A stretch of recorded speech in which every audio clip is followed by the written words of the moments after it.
Hi, ఈరోజు రూమ్లో egg curry చేస్తున్నాను.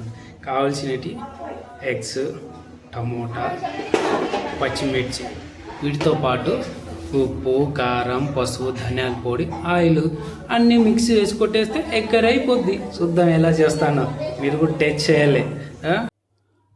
ఆనియన్, పచ్చిమిర్చి ఇలా సన్నగా బాగా కోసుకోవాలి.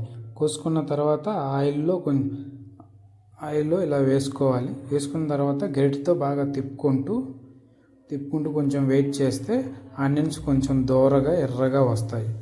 ఇలాగ వచ్చిన కొద్దిసేపు తర్వాత టమోటాలు వేసుకోవాలి.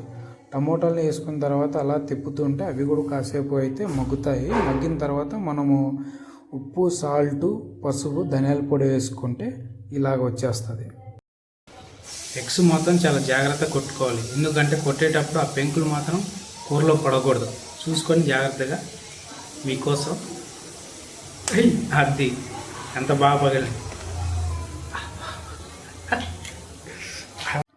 ఎగ్స్ ఇలా కొట్టుకున్న తర్వాత గరిటెతో ఇలా తిప్పుకోవాలి. తిప్పుకున్న తర్వాత లో ఫ్లేమ్లో ఇలా కాసేపు ఉంచితే ఎగ్ కర్రీ రెడీ.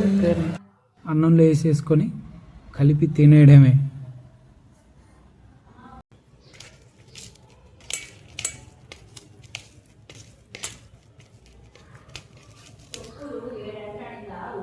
చూద్దాం ఎలా ఉన్నదా. అదిరిపోయింది.